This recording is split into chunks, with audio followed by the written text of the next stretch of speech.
عمرك حسيت انك اتكسرت كسر ملوش رجعة؟ يعني خلاص كل اللي حواليك مشي، واللي كنت فاكره سند طلع هو السبب في الوجع. اسمعني لحظة بس، لان يمكن اللي هقوله ده يكون جواب للي جواك وبقالك كتير ساكت عنه. في لحظات الانكسار لما القلب يوجعك اكتر من اي وجع جسد، ربنا بيبصلك بنظرة مختلفة، مش نظرة شفقة ولا نظرة حتى عتاب، ولكن نظرة حنان فيها جبر خفي، النوع اللي ما يبانش في الكلام ولكن يتقال في التفاصيل الصغيرة.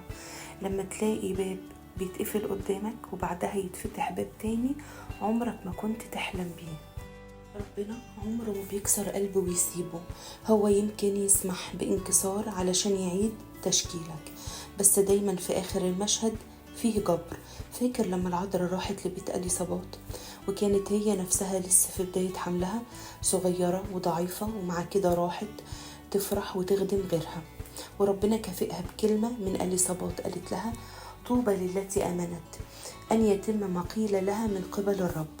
يعني ببساطة اللي صدق وعد ربنا هيشوفه بيتحقق مهما اتأخر.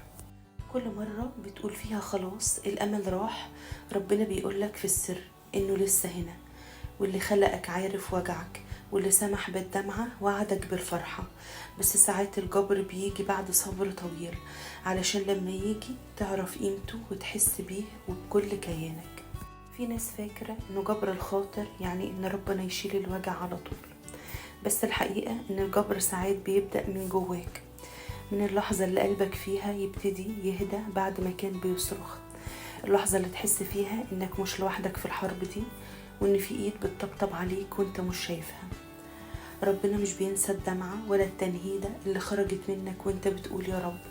هو سامعك حتى لو صوتك مطلعش، شايفك حتى وإنت مستخبي من الدنيا، وبيشتغل في الهدوء وفي الخلفية، وبيرتب لك اللي انت نفسك فيه بس بطريقته هو، الطريقة اللي فيها خير ليك أكتر من ما كنت تتخيل.